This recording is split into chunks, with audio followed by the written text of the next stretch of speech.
Hi everyone, we are really entering into the final week for the month, and with that, the setup, as always, starts getting a little interesting and a little more difficult. The easy part was probably, at least for me, predicting the low at 15,180 because we completed wave 5 of C at that low point, and the moment we did that, I think it was clear that we were going to bounce. The next thing was really to figure out the scale of the bounce, and I think once you look at sentimental data, the potential that there was for short positions to build up on the way up, both in the Indian and US markets, along with some extreme data points that we were probably seeing for the first time since the pandemic, and often seen at major market lows, were all signals that you could at least get a significant bounce back. Now, whether it's significant yet or not, we've got a 50% retracement in the Nifty up to what we're looking at, 16,660. The next call is whether you'll go to 61.8% closer to 17,000. And a third call will be, will you really do 61% of the entire fall that we've had from October to June? And that would actually mean closer to 17,300. Now, a lot of that would happen also in a short period of time, the way this rally has unfolded, because we've almost, completed, at least in India, the short covering part of the story as far as, the FII positioning is concerned. When I first spoke about it over a month back, it was 1,45,000 contracts short by FIs at that point of time. Most people thought I was crazy even looking at it, because they thought if FIs are short, they're going to crash the market.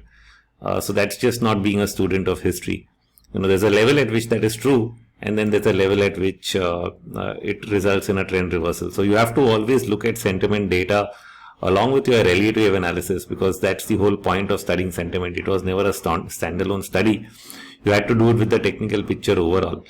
And when you do that, then you get a better sense of what the sentiment is really telling you. So what has happened is, yesterday night's data shows around, I think, minus 26,000 contracts in the index futures short. So that's a huge covering. More than 120,000, 30,000 contracts covered is pretty significant. And easily by the end of the month, which is a week from now, as the Fed meets, we'll probably see the last of those 30,000 contracts get covered. Now, one of the questions that has been posed to me on my mentorship group is, whether this will go into the long side of the positioning. So one thing is that shorts get covered and then you get a sell-off. And the second is, do people get more excessively bullish and you start going long, and then longs build up before you really roll over. That's a tougher scenario to predict. Both can happen. I think we'll pay, like I said, more attention to the wave structure to really call where the high is going to get set in. It cannot be done purely on the basis of the data alone. The data simply helped us know where we were, in the overall scheme of things. And like I said, you have to combine it with the wave structure, because that's where behavioral finance really comes in. So the market behavior is reflected in the wave structure, the crowd psychology. And once that completes a corrective pattern, I would really not, be waiting for, something else to happen at that point of time. I would probably at least get significantly cautioned for the potential for another sell-off. Now, after that, sometimes, the market can develop something like a triangle distribution pattern. So some declines happen immediately. Some of them take some time and tire you out.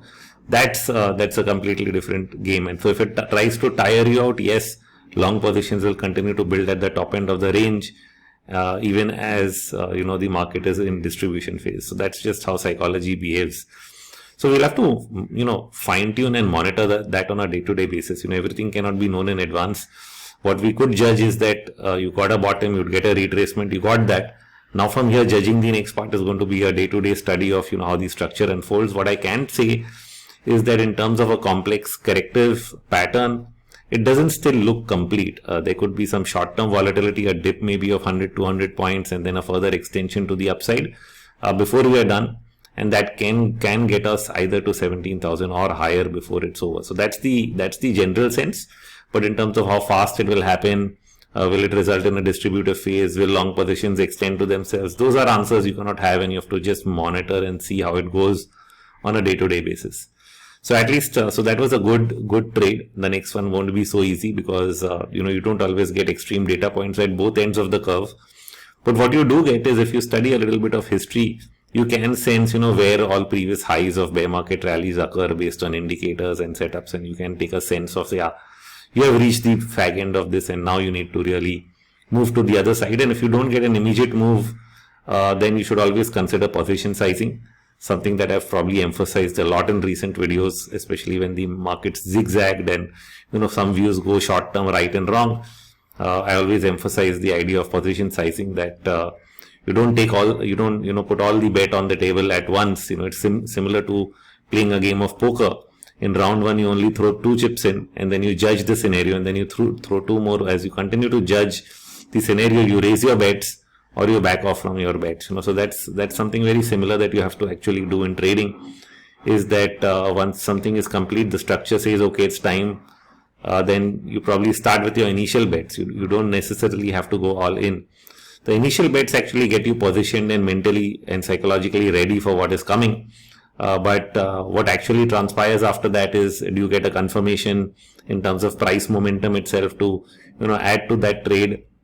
Does it go against you in the short term and extend a little bit more before you get a second chance? So in that case, you'll probably need to stop out with those 2 coins and throw in the pack and then start all over again for another round to be dealt to you.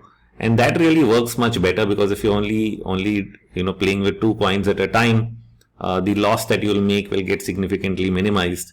Whereas if you're playing full house, then it's like an all or none game, and then you're probably finished, and your view actually plays out. You have nothing left to play with. So never do that. Now, in terms of events, we've had 2 at least go behind us, which is the ECB and the Bank of Japan. Both of those events are now done and dusted. So we really don't have to worry about them, and only the Fed is left.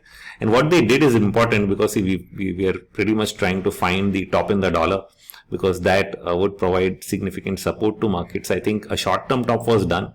We've pulled back a bit. We are at the 20 DMA right now. I'm not sure whether you'll break that and do a deeper pullback, or you'll start extending on higher on the dollar from here itself. But having said that, the announcements themselves, what did they really tell us about the path forward? I think the Bank of Japan pretty simply backed off from doing anything, and it makes sense if you think about their inflation rate at 2%. It's not the same as everyone else, right? So they're not really bothered. 2%, yeah, we've been there before. They've tried so many times to actually get inflation and failed in the 1990s that this is actually a boon for them. And so they continue with their bond buying program, not really deterred by what is going on around the world. And that's normal for them. So they'll continue to weaken their currency. A weaker yen will continue to play into part of the dollar, which is like, I think, 15% weightage or something. Of course, the most significant weightage is actually of the euro. So what did the ECB do? They raised rates for the first time, 50 basis points. They've left it open as to what they will do next. And so they'll completely be dependent on what the market tells them and the data. And what they're really scared of is they don't want the bond market to really go, all over the place like the US has done, where the bond market has fallen far more than the Fed's actions, which is only around 2 rate hikes so far. And they don't want the same to happen in the US bond market, where they're actually buying bonds at the same time. So they've thought of a strategy where they've announced that they might have bond market interventions kept open even as they're raising rates, just to maintain bond market stability. And so that sort of mixes up the picture when it comes to currency play, because if you're tightening rates to manage your currency, you would expect the currency to get strong. The euro should have shot up. But on the other hand, you're saying, no, we're continuing to ease by buying bonds. So what are you net really doing? It becomes a really tough call. And so that's why I think the currency market got really confused and ended nowhere. And now all eyes are on the Fed, because the Fed anyway is going to do 75 bips. So that much is priced into the market. The real question is, what are they going to do after that? Are they going to pivot or are they not? Some people are thinking after August they will, because the economic scenario is already tight. The housing market has already slowed in the US. Some are claiming it's already a recession. Others are saying it's at least an earnings recession. So that's sort of a consensus that there's an earnings recession coming over the next 1 or 2 quarters for the US, because of slowing data, the tightening interest rates, and the strong dollar. All of them put together, because a lot of the manufacturing in US gets done overseas, and the strong dollar actually hurts corporate profitability. So a combination of these things, high energy prices, high interest rates, rising dollar, all play into a weaker earnings scenario. And you'll also see costs going up because of inflation, and so the tightening of margins. And so that's the bigger risk, I think, to US rather than, the correction's already been done. They reached a sentiment extreme just like in India and are bouncing back in a short covering rally. Up to last week, unlike India where shorts are covered, they actually saw addition of shorts. You'll have to see tonight's data to really understand whether some covering happened. As of last week, for 4 consecutive weeks, short positions were getting built up. And now as the US markets actually rallied harder, you want to see whether that shorts are getting cut or not. And so that's another thing to watch out for. But having said that, so US is seeing a bounce. The bounce looks very much corrective, even more certainly than our market. And so if it is a corrective bounce, which means it is counter trend in nature, it will end at some point of time and will play into this earnings recession. Question is, how much up do you go before the earnings sell-off occurs? And will you make a new low, or will it simply end up being a double bottom? Well, we'll keep the odds open. If as long as, patterns are not done with, news flows are going to go both ways, then I think we'll have to simply consider this, if nothing else, a trading market. If you don't want to call it a bear market, call it a trading market. Go long when it goes up, go short when it rolls over and turns down, and then we'll figure it all out in the end. The big surprise to me though is in Indian markets, there are still some stocks that despite, 8-9 months of bearish phase, have not really fallen so much. Some have even managed to make new highs in this current rally. And so that actually gives you a sense that there's actually underlying strength in the market, and which is where, the fundamental guys will come in and tell you about how India's macros are strong, and on a 4-year basis, we are going to go to new highs. So why really bother with these corrections, which is typically how long-term investing is done. And factors that so far the market's not shown any signs of breaking to a point where it will get long-term investors panicky. Even though you fell to 15,000, I think a correction has sort of been more or less absorbed. Many stocks didn't fall so much, even though a few did in the mid and small cap space. Many large caps managed to hold on. So of course, when I say hold on, I'm not referring to tech sector. But if you look at stocks in, say, the power sector or capital goods, some of them didn't really fall so much. In fact, Reliance Industries, whose results are later today, also hasn't had the big drawdown that I was expecting. Surely it sold off from the top end of the wedge, but it didn't break the lower end of the wedge yet. And so, so those kind of, events make you feel, where are you really? Is it really the big sell-off, or was this just a consolidation phase? And so we'll continue to have that argument. The only thing is the wave structure is not giving any clear signs of a impulse yet, and which is why we'll continue to consider this a counter trend move. Though, there may be enough arguments in favor. So in that sense, I think even the move in the dollar, for example, specifically USD INR, which concerns us. I mean, this has been one amazing stretch. I haven't seen the currency pair stretch for this long, even while the Nifty is rallying, because usually within a few weeks, the INR will reverse and, USD INR will start falling as the market goes up, even if it's a bear market rally. We've always seen that inverse relationship. But here we are in a situation where 5th week going in a bear market bounce, and the USD INR is still not turned down, though it has turned flat over the last 5 to 6 days at least. That's a minimum relief it has given you by going flat, not even broken the 20 DMA. But I do think there will be a minor correction in the USD INR, but the overall trend is still going to be towards higher levels. And so that's still another headwind. The dollar remains a headwind. I'm not sure that problem is completely behind us. When you have a 5-year consolidation range of the dollar index between 2017 to 2022, which is what kept me bullish, that, the dollar was in a bear phase, and it had, remained below that level for so long that I thought it was in a bear market for 7 years. It stayed for 4 years, which is long enough.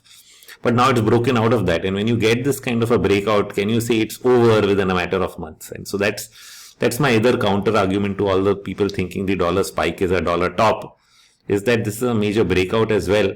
And before you call it a top or a false breakout, please think again. So a lot is happening that has really caused that. For example, if you really focus on the energy crisis, has it really gone away? The war in Russia with Ukraine is still on. The sanctions are still there. We don't know how the gas crisis will really impact Europe at the second half of this year. Will there be sufficient supplies or not? All of those question marks still remain. They have not gone. And the biggest, elephant in the room of, should I say, the potential for black swan is if China really does something on the Taiwan front, which a lot of people are speculating on. I really don't know. I'm not a geopolitical expert, but when I hear that come to the forefront, the discussion it really makes you wonder, have we reached a point where, geopolitics, which for years that wasn't just a discussion, has come to the forefront, post the COVID phase that we were really in. So these risks on the table will continue to play on our mind. And as long as you still have a weak US market because of an earnings recession, the possibility of another sell-off in Indian equities later in this year also remains open, as you would have read in my Money Control article. And so we'll keep those risks on the table. I think this is all about now the final week of July. How does it play out, and what does the Fed really say next week in terms of, does it really accept that the economy started to weaken, because that sort of would be the first step towards it changing, interest rate policy or whatever it is doing, and also that it acknowledges that it will then not, automatically, I think once they accept that the economy is weakening, it means that while they will continue to tighten a bit more to get inflation under control, they will try to not go so far that they break the system. So it's become a fight between break the system or not. So all we can say for sure is uncertainty is going to remain at least for another quarter. And so that means we don't need to be in a runaway bull market mode. We might find that there are stock-specific opportunities still doing well, and maybe those are very few that you might want to participate in. Everything else will end up becoming a trading rally and then suddenly cool off from there. And the bigger debate really is, are valuations high or low? Now, if you get earnings momentum, sometimes you can justify even higher valuations. But then some parts of the market may appear that, why are we paying such a big premium? And the only argument that has worked in favor of valuations for the US and then maybe to some extent for India was a regime of extremely low interest rates. In India, even if the bond yields didn't make a new low compared to 2001, in terms of the RBI rate, of course, it was the lowest that we've seen in 2 decades. So when you have a bank rate that is that low, it probably triggered valuations at a much higher base, which is why even in the pandemic, you didn't fall below historical 17 times PE. Now, of course, that historical was based on data which was not consolidated. It was standalone data. And then they moved towards consolidated earnings after March of 21. And with that, the P ratio came off a bit. And right now is closer to around 18 times or 19 times. So just a few points away from the low that it made in the pandemic. But of course, because it's consolidated earnings, if we went back to standalone, the P ratio would be higher. So in that sense, it would need to fall a little more to be at a similar equivalent level. Now, will a decline to 14,000 do that? Maybe. But then the bigger question is, should we really say that 17 times is the base or 15 times is the base? And the only time that would be true is if interest rates do not spike higher out of control. So as long as you can maintain or retain interest rates at a much lower level, they don't run away too far, and then you can actually go into a rate cutting cycle once this inflation threat goes away, then definitely it supports valuations at higher levels. And so that's what we'll get a sense of that, I think, also by another quarter, because inflation data is expected to peter down, not very fast, but at least slowly into the year end. And after that, we'll get a sense of, at least in India, whether we are able to keep rates from going too far. Having said that, I am open to the idea that the 10-year GSEC bond yield will spike above 8%, maybe move towards 8.3, 8.4 before cooling off. And once it starts to cool off, if we start getting rate cuts in India, then it definitely supports the market from a valuation standpoint. And we only then have to watch out for where spending and growth really takes place. However, if there's any unexpected significantly more spike in rates in India or around the world that causes a dollar disruption, it can cause markets to fall to the next lower base level of valuations, which is people will refer to that Indian markets have always bottomed at 10x, which is what they did in 2001 or prior to that during even 2008 and all these bear markets. But it has a lot to do with also where the interest rates are, because if interest rates at that time were around 8-9%, say even your fixed deposit rates had been at around 11% at some point of time back then. So that was a different rate environment. Now you're not in a similar rate environment, and so therefore will you fall to those type of valuations remains the big question mark. And so we'll have to watch. I think we'll get a lot of these answers in the next quarter. So we are definitely getting to the point where we can have more certainty about market trend and behavior. But we are probably not there yet, because a lot of the uncertainties that we've discussed today continue to remain on the table. So I think that's sort of where we are in the market, and so that's all I have for you in this update. We'll look at an interesting next week where let's see if the market makes that final attempt towards 17,000, 17,300, and then we'll watch Fed speak to see what the course of action is going to be from there onwards. Thank you.